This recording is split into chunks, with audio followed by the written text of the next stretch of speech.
Howdy.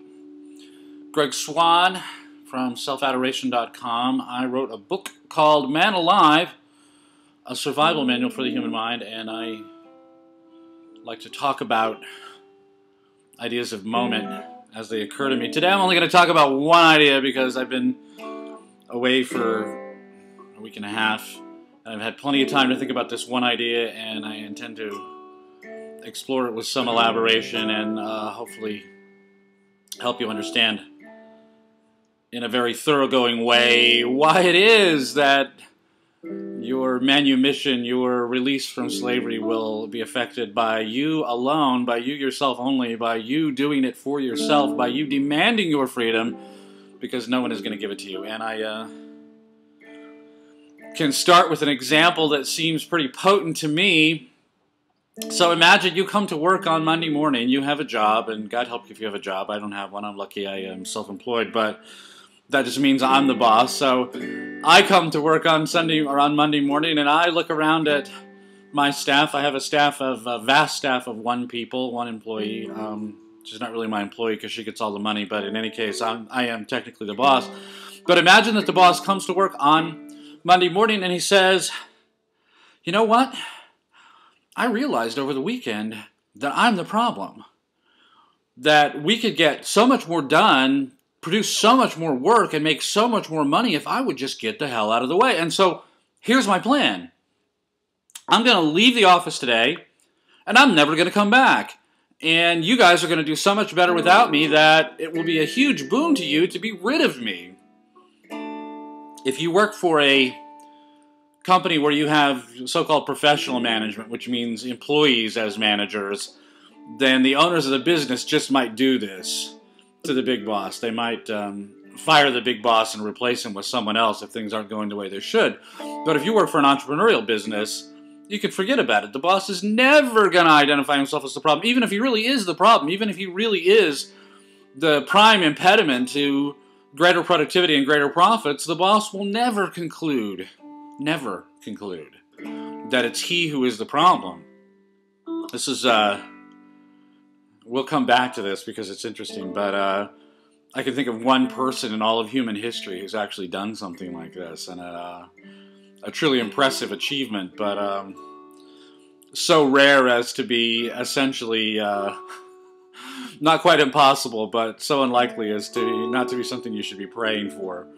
But this all really goes back to the way that organizations coalesce, the way that organizations come to exist. And a couple of weeks ago, the last time I made a video, I talked about the fact that there are no such thing as freedom-loving organizations, organizations that will work to promote your self-adoration. To the contrary, an organization almost invariably will seek to co-opt you in the pursuit of the organization's values. It will seek to get you to renounce your own values, to ignore your own values, to betray your own values, to renounce your own values, and to adopt the group's values instead.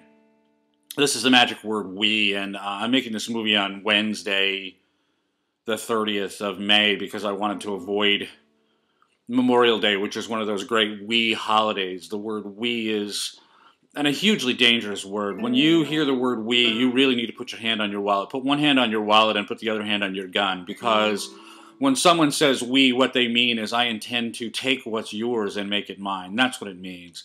We're all in this together. It's one of the jokes I make all the way through Man Alive, is the notion that we're all in this together, which means that when I've used up all my stuff, I intend to use up all your stuff too. That's all it ever means. That if you have a mutually profitable, mutually beneficial, mutually voluntary arrangement with another person or with a group of other people, then you can use the word "we" in an honest way. We are a softball team. We are a family. We are friends. We are lovers. We are a married couple. These are all completely valid uses of the word "we," provided that the relationship originates from a mutually voluntary agreement, and provided that it remains mutually voluntary. That, honey, you can't leave me, we're a family. Guess what? That's false. That your spouse can leave you at any time, and if you deserve to be left, then you have really no argument to make. And if your argument turns to suasion, then I think that's evil, and if your argument turns to coercion, then it's criminal.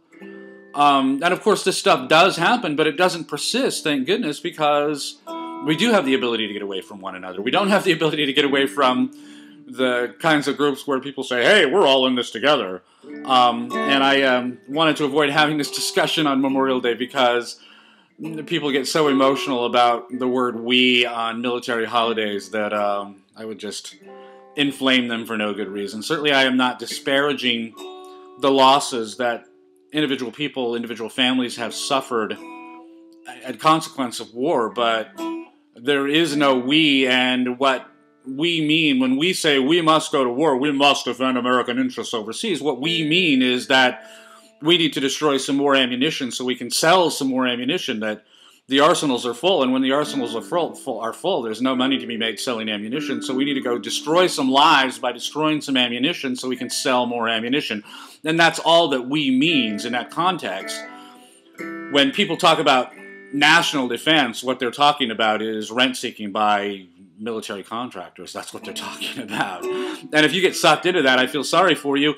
And if you lost people that you love, or if you yourself, suffered in consequence of these wars, or lost a limb, or, lost your peace of mind or something like that, I'm very definitely sorry for you. I'm certainly not disparaging your own personal losses, but there is no we. And when people start talking about we in that kind of a way, what they mean is they intend to use you as cannon fodder for their profit, and that's all it means. But the place to start with all of this is to go all the way back to the veldt, to the savannah, to the jungle, and look at human beings when they were becoming human beings. And so we have these brachiators, these former tree-swinging monkeys who suddenly have to find a way to live on the savannah, and they don't have an inborn path to survival, that every organism other than us has a survival mechanism as a part of its nature, that you don't have to tell cats to eat meat, and you can't get cats to not want to eat meat. It is in their nature to eat meat. It is in their nature to hunt small furry animals and birds and to devour them, and to devour them immediately after they kill them. This is the way that cats eat. Cats don't eat gamey meat, they eat fresh meat. And when the cat is done with that fresh meat, 2 or 3 days later, something else will come along and eat the gamey meat, and 3 or 4 days later, something else will come along and eat the rotting meat. And over the next, months or years, all kinds of other things will come along and eat the remains, and each one of those organisms is doing what it's doing because this is the way it is built. This is the nature of that organism. And we don't have this. This is one of the things that makes human beings unique. Human beings are unique from other creatures in an enormous number of ways, but the birth of our uniqueness, frankly, is the fact that we were, well-situated, well-adapted creatures who lost our adaptation. We lost our food supply, and instead of going extinct, which is what would normally happen for any sort of organism that lost its natural food supply, we managed to find another one. Good on us. God bless us. We're unique among organisms in this way, and the way that we solve this problem is by developing this huge forebrain, by developing father tongue, the ability to identify conceptual information, to identify and organize conceptual information, to reason about that conceptual information, and to draw conclusions and make choices based on it. And this is unique in the animal kingdom, and it creates all of the opportunity. I mean, I'm looking at a MacBook Pro. I'm playing a modeling guitar. This is not just an electric guitar, it's a modeling guitar. It's 27 guitars in one. The amazing technology that I'm using to communicate with you is a direct consequence of this tragedy that happened to us. Who knows how long ago? 50,000 years ago? 100,000 years ago? I don't know how long ago. I don't know how long it took for us to develop father tongue.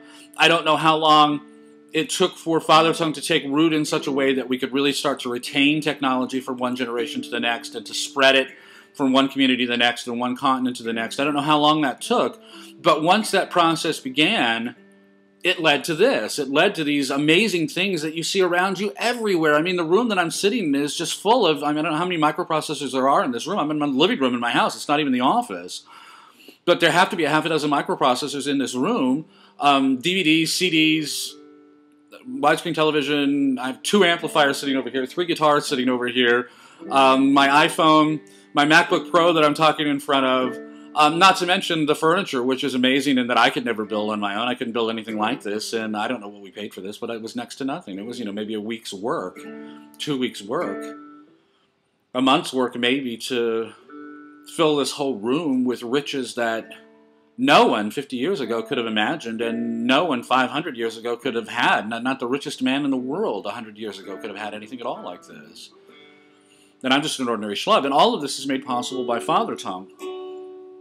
So we have our starving brachiators, starving ex-brachiators out on the veldt trying to figure out how to live, and they arrive at some kind of a survival strategy. And I don't know if this involved Father Tongue at this point. I don't know that this involved conceptual reasoning at that point. It may well have been pattern matching in the same way that a dog does pattern matching, in the same way that other higher animals do pattern matching. But you arrive at a survival strategy, and the thing is, you've been starving. And not just a little bit, and not just for a little while. You've been starving for quite a while.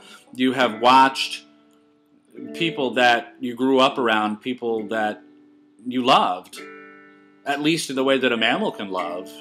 You've watched them die of starvation. And it put a fear of loss into your mind.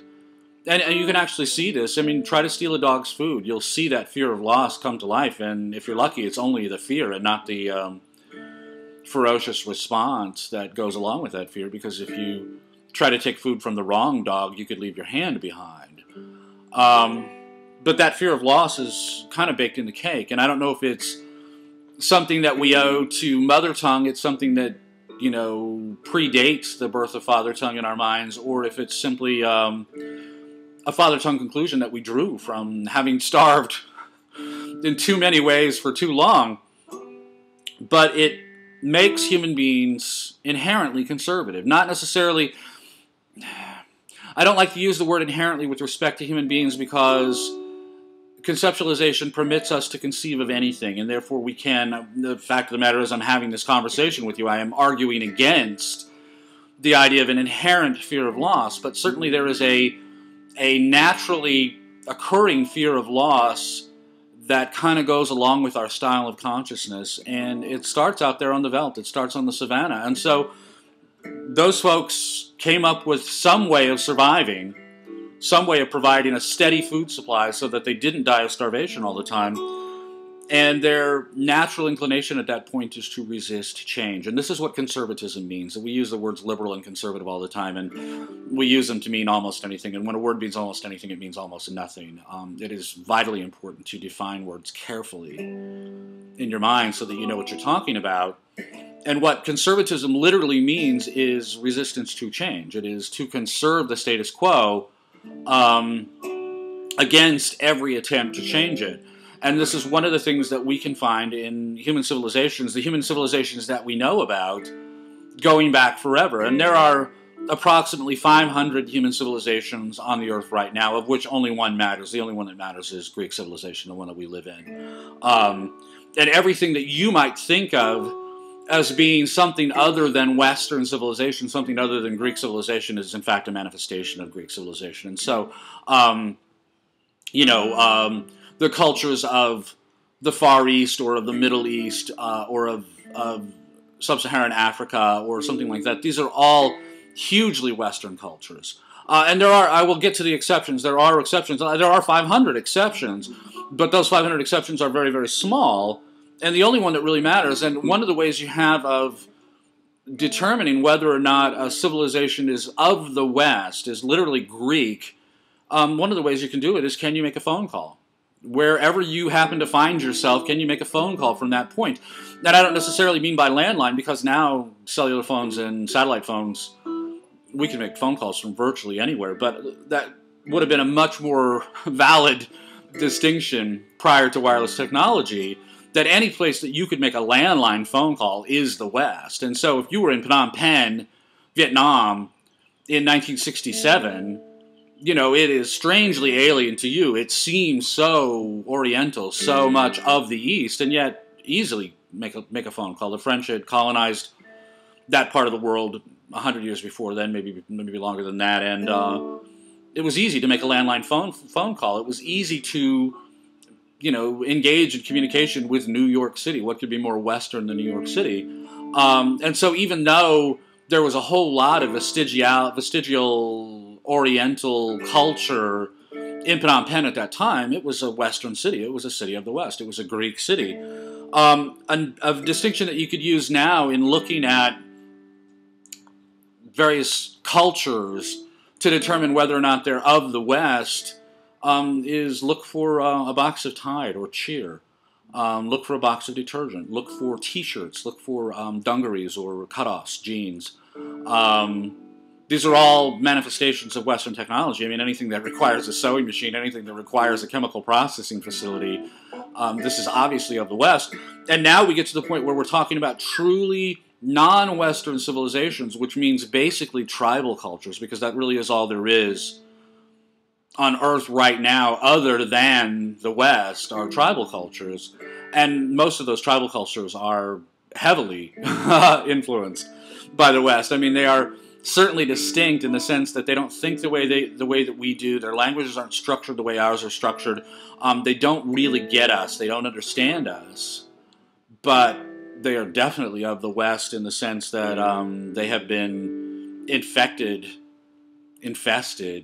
infiltrated by Western ideas, and the children of those cultures will grow up much more Western than their parents, and the children of those children will grow up to be little Greeks. They will grow up to be little Greeks in the same way that the children of Islam, or the children of the Far East, or the children of you know, subcontinental India.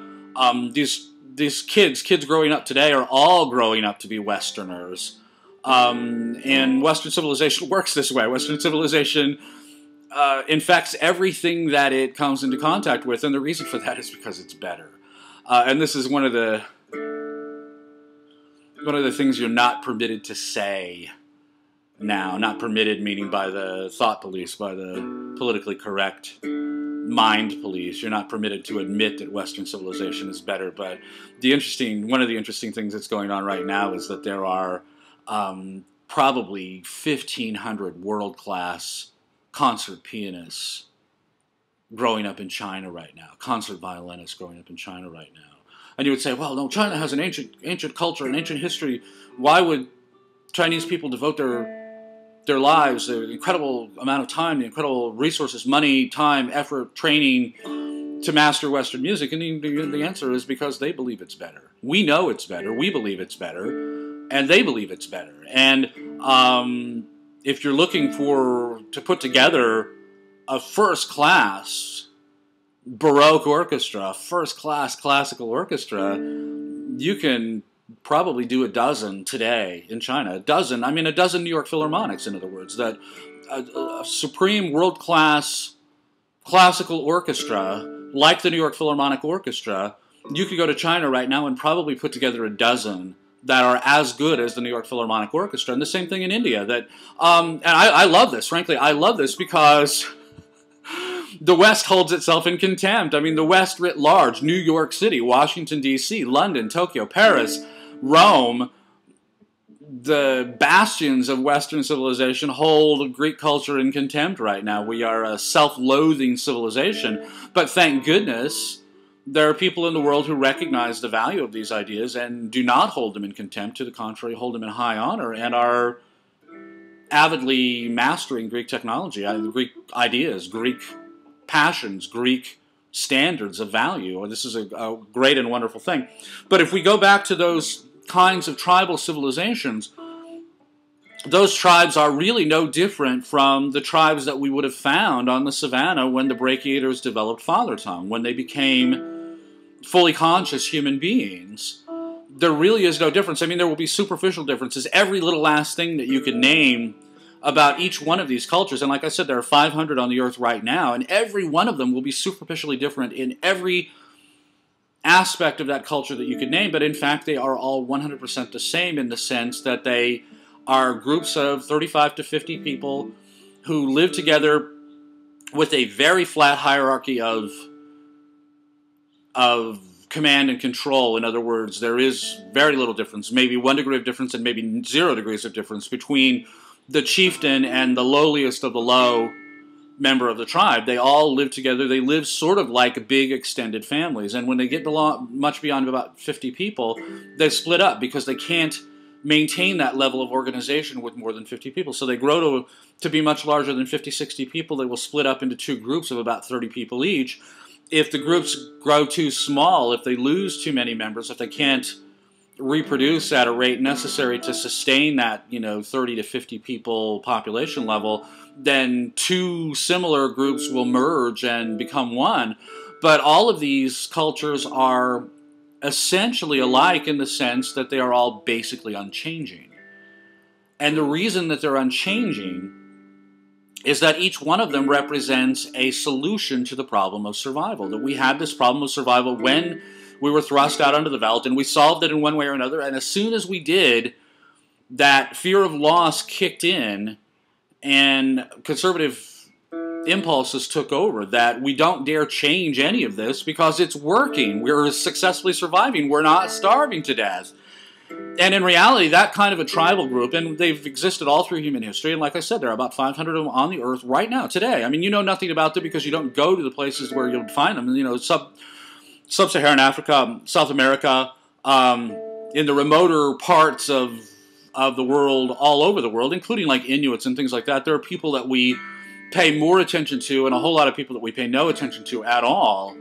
But these kind of tribal groups exist all over the world, and they all exist in essentially the same way. They have a working solution to the problem of survival, and they don't do anything to change it. They never do anything to change it. They resist every attempt at doing anything to change it. And that's why the infestation, the infiltration of Western ideas is so interesting to watch among these people, because something like a box of Tide is just so cloying. If you are stooped over in a muddy river all day, every day, washing clothes that come out of the water maybe 10% cleaner than they went in, that you've never had clean clothes in your life, and then some photographer from National Geographic magazine shows up and leaves you a little box of Tide, and you start using that maybe a half a teaspoon at a time as a part of your laundry regimen, and suddenly you're wearing clean clothes for the first time in your life. And that box of Tide might last an ordinary American family, it might last them a week. And you could give this to a tribe of hunter-gatherers, and that same box of Tide might last that whole tribe a year because they're going to use very little of it. It's precious to them. And they might have had to trade for it. It might not have been something that somebody left behind as a gift. They might have had to trade for it. And if they did, then what they had to trade could have been, weeks or months of effort by dozens of people to acquire one box of Tide. And so they're gonna treat it, they're gonna prize it very, very highly because it's going to give them something that they've never had before. They're going to have the opportunity to have relatively clean clothes. You wouldn't even think twice about throwing away everything that these people regard as clean clothes. You would say this is garbage. And yet to them, it's precious. It's wealth beyond human understanding, wealth beyond anything they ever imagined could be possible. But the way that these things work typically is that if this tribe is left alone, if it is not in contact with Western civilization, until there is a crisis, nothing will change. And when there is a crisis, what will change will be just enough to weather that crisis, and then that will be the new stasis, the new cannot be changed, untouchable, the new holy writ. And here again, this is the confluence of technology, philosophy, and religion, that it is a technology that permits these people to survive. They've solved the problem of survival by some technological means, some style of hunting, some style of gathering, maybe husbandry, herding animals or hunting animals, or maybe the beginnings of some kind of agriculture or things like that. They will have arrived at some kind of solution to the problem of survival, which is a technological solution, but they will regard this as being a religious issue. And so changing it doesn't just mean changing the technology, and maybe it gets a little better, maybe it gets a little worse. Hey, maybe let's take a chance. The kind of things that we would think about in business all the time. You know what? Things are working really, really well, but could they be better? Why don't we try this and see what happens? We think this way all the time because we're Westerners. This is what it means to be a Greek, is to think this way. That they don't think that way at all. Nobody would think that way. Nobody would suggest anything at all like that in this kind of tribal civilization, that it would be the ultimate in heresy to suggest anything at all like that. And the only time they're ever going to consider any sort of new idea is when the old ideas are failing, when they are suddenly starving and they need new ideas. And as I said, they will adopt whatever ideas they need to solve that immediate problem of survival, and then they will stop, and they will stop again, ideally forever. And again, it becomes a matter of religion, that there is no way that we're ever going to change any of this. And that kind of conservatism, it's based in a fear of loss, and it's a fear of loss that is encoded in religious doctrine. And then the religious doctrine becomes, you know, a matter of heresy, a matter of we don't blasphemy. We have words for these things, but we don't really live them because we don't live with this level of fear. This is a great gift of Western civilization, is that we live such fearless lives that we don't know how fearless we are. But because of that level of fear, and because of the way that the culture is imparted to children as they're growing up, no one even thinks of changing anything. It's just not in their nature. Whereas in Western civilization, we all grow up thinking that I could have the great idea that will upend everything, that will revolutionize all technology, that will revolutionize civilization. I've had that idea. I published it. It's a book called Man Alive.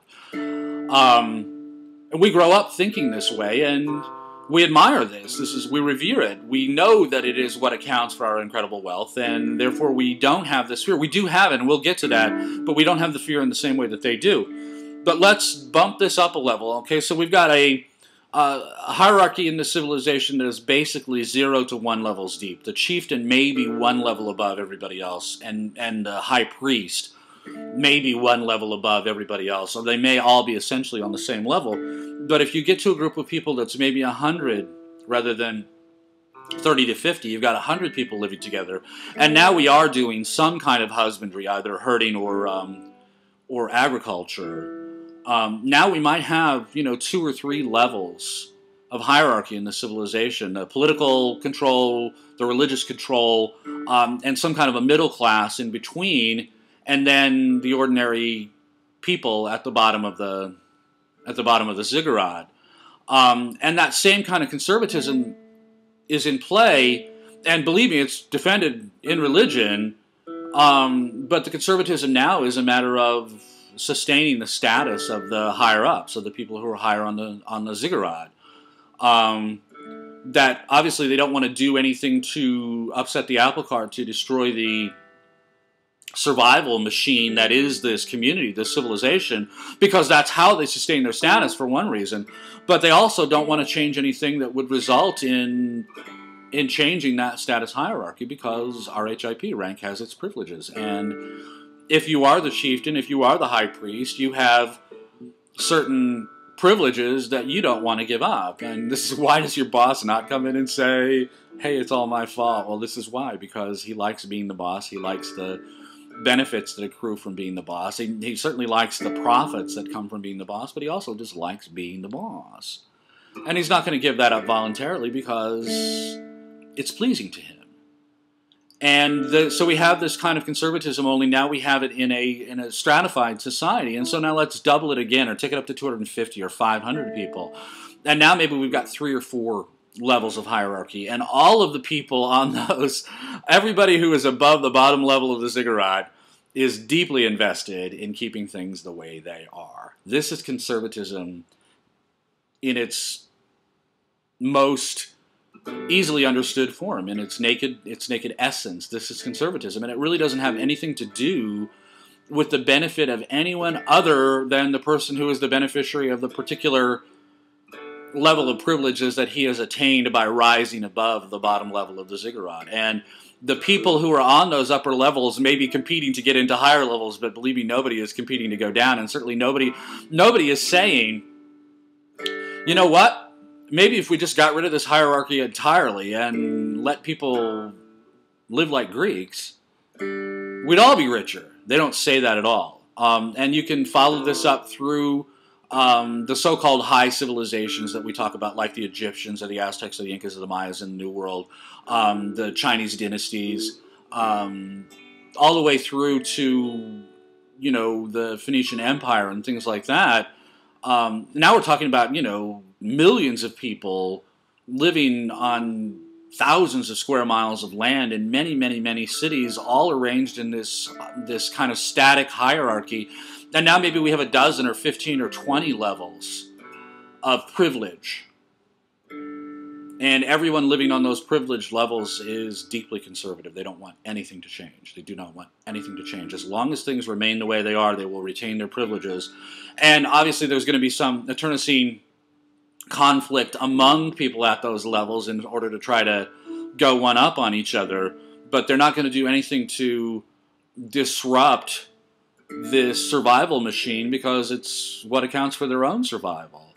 And this is where Greek civilization was such a remarkable change, because the Greeks devolved all of this authority back down to the individual person. And people will criticize the Greeks. The Greeks had slaves, yes. The Greeks were misogynist in many ways. The Greeks, the things that we can criticize the Greeks for are genuinely true, and I don't want to gloss over them. But the things that we criticize the Greeks for are values that we learned from the Greeks. We're not saying that the Greeks were bad in Phoenician terms or Egyptian terms or Mayan terms or Chinese dynastic terms. No, we're saying that the Greeks were bad in Greek terms. And we forbear to criticize all of those other civilizations because we're racist. We don't want to hold those people accountable for their failures. And we are very quick to hold the Greeks accountable for their failures. And I don't dispute that. I don't disguise it. I don't want to gloss over it. I don't want to hide it. But at the same time, the only reason that we know to criticize this conduct is because the Greeks taught us a better way. And the whole idea of the hoplite, the citizen soldier, was such a remarkable change in human civilization. And it changed everything. That we had this individual freeholder in the land. He owned his own land. He owned his own weapons. The weapons were superior technology, superior to any weaponry available in the ancient world at the time. They developed fighting tactics based on each individual fighting with his fellow free men to sustain their own freedom, and so their military tactics were superior. They developed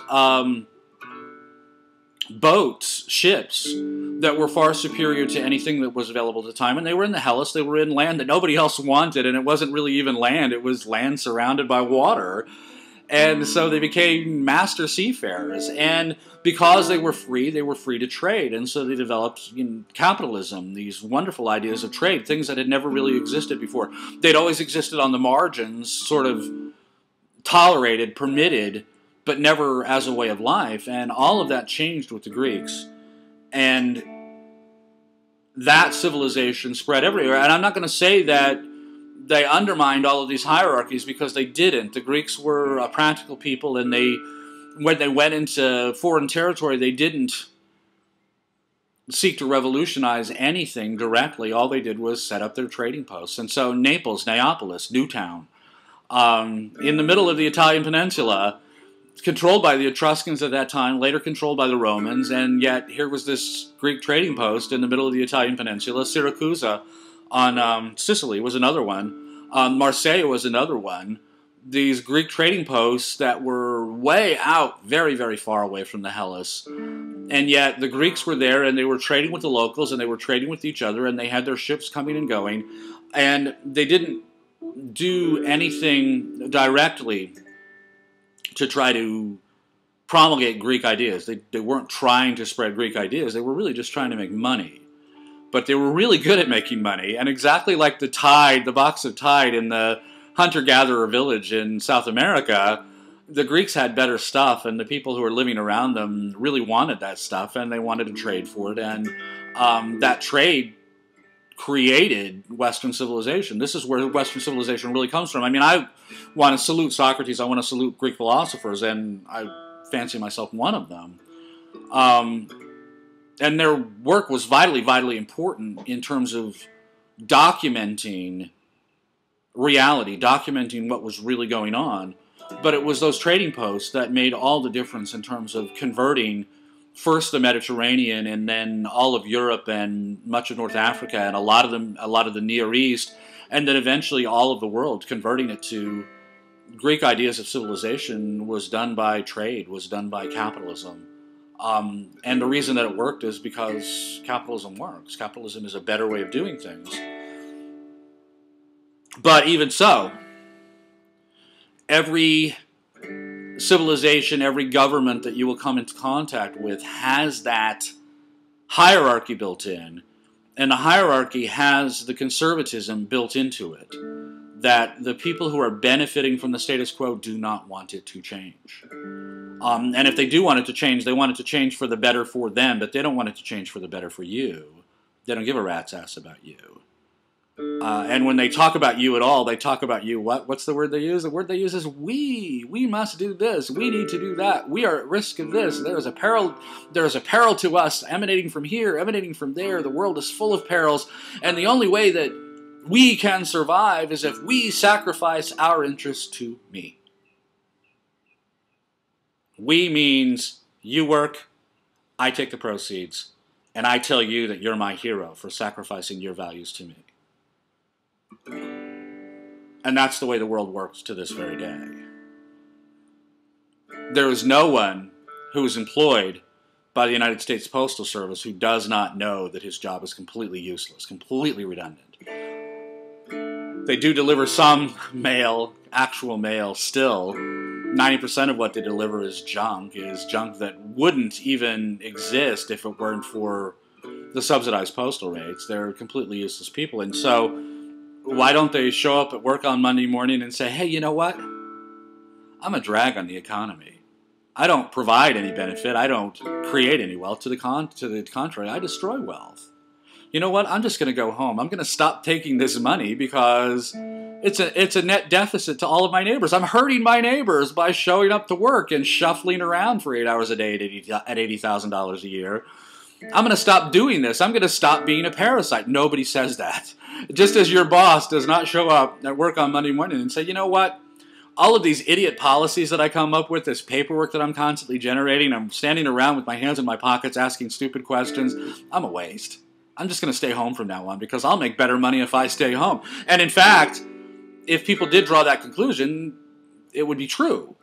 That if all of the wasteful elements of the economy just stayed home and did nothing, even if they continued to collect a paycheck, they would still generate more wealth than they do by coming to work and actively destroying wealth.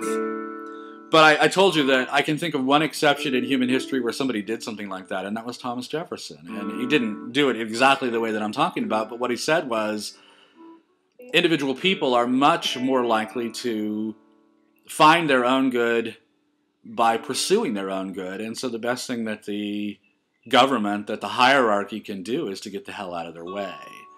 Now, Jefferson didn't say that things quite that explicitly, but I can't think of anyone else in human history who ever said anything like that, who said, I'm in a position of privilege and power that results in a huge destruction of wealth, huge destruction of human lives, and every time I get in a bad mood, I start a war and kill another 10,000 people and destroy a whole bunch of private property and leave women without husbands, children without fathers, create tragedy and misery everywhere I go. I think I should retire because that's the best thing I can do for my neighbors. Thomas Jefferson was the only one, the only person I could think of in human history who ever did anything at all like that. And if you are expecting something like that to happen, if you read the news and it's so obvious that government is the greatest curse to human history, human life in recent history anyway. I mean, you can talk about diseases and plagues and bad weather and all kinds of things that have affected human beings in the past, but certainly in recent history, the greatest pestilence on human life is government. That government is the great destroyer of wealth, and we are now at the point where government is destroying wealth so fast that we seemingly can't outrun it. We can't create wealth fast enough to eclipse the destruction that the government entails. It would be no challenge at all for the people who are destroying this wealth to wake up one Monday morning and say, hey, you know what, I'm just going to stay home. And they're not going to do that. They're never going to do that. That we had Thomas Jefferson, so we know it's possible, but if you are betting your life on another Thomas Jefferson, you're making a mistake. And that's true of Ron Paul, for instance. I mean, I have a Ron Paul sign in my front yard, and I know that Ron Paul is not going to win the presidency, and I hope that he will influence the elections enough that we could start to see some kind of reduction in the quantity of government. But the fact of the matter is that as soon as someone like Ron Paul gets elected, they are in that privileged position. They are in that hierarchy. And all of a sudden, their own personal benefit is at war with your values. And that's when they'll start talking about what we must do and why we must do this and we must do that. Because they don't want it to change. They won't want it to change. And this will happen. The Tea Party people who are being elected now will turn into creatures of the state just exactly like the Marxists who are in Washington right now, that they will all become Rotarian socialists is what I call it, because it's baked in the cake. And so the essence of the argument that I'm making is that you do not have anyone that you can rely on. You do not have anyone who's going to rescue you. It's not going to happen. The only person who can rescue you from this is you. And the only way that you're going to achieve that rescue is by changing the way that you think. You cannot think in terms of we. You cannot think in terms of Batman or some other savior who's going to swoop in and save the day for you. It's simply not going to happen. To the contrary, the people that you are looking at to be your defenders are in fact your despoilers. And no matter what they say, and no matter how much you like them, and no matter how much you want to believe in them, what they're going to do is going to be what's best for them, and not for you. And what they're going to do in the long run is either sustain the status quo with this hugely oppressive government, or worse, grow it. And it doesn't matter if they are avowed Marxists or alleged capitalists. It does not matter at all, because that kind of a hierarchical system rewards rent-seeking, Rotarian socialism, and ultimately it flushes all opposition, one way or another. Whether you throw them off the Tarpeian rocks, or hang them from a cross, or dump them into a volcano, anybody who doesn't support the status quo is turned into a sacrifice. And what you need to be thinking about is how you can rethink your thinking so that you understand... that was a loud one. So that you can understand what's going on around you and not be gulled by this world of we, this we that doesn't exist. And so all I want you, read the book. That's my answer. My answer to everything is read the book, to read it as many times as you need to get it into your head, to change the way that you think. Because organizations, civilizations, governments are always going to be opposed to your interests. They are always going to be trying to find a way to get you to betray your interests. And what matters most to you is you, your life, your spouse, your children, your family, your friends, your occupation, your home, your property, your life. That's what matters in your life, is your life. And if someone gulls you into treasuring their we ahead of your you, then you're just a fool. You have been fooled. You're a voluntary slave. And there is no such thing as an involuntary slave. This is covered in chapter 11 of Man Alive. There is no such thing as an involuntary slave. But this is the means by which your despoilers convince you to volunteer for your own enslavement. And my argument is you shouldn't do it. My name is Greg Swann. I wrote a book called Man Alive, a survival manual for the human mind. You can find it at a website called selfadoration.com. This movie will be posted there too. I will be back on Sunday, and I have at least one topic that I know for sure I want to talk about then. And I have a whole world full of ideas in my head, so I'll never run out of things that I want to talk about. I want to thank you so much for giving me your time. You have yourself a wonderful day today and every day. Thank you so much.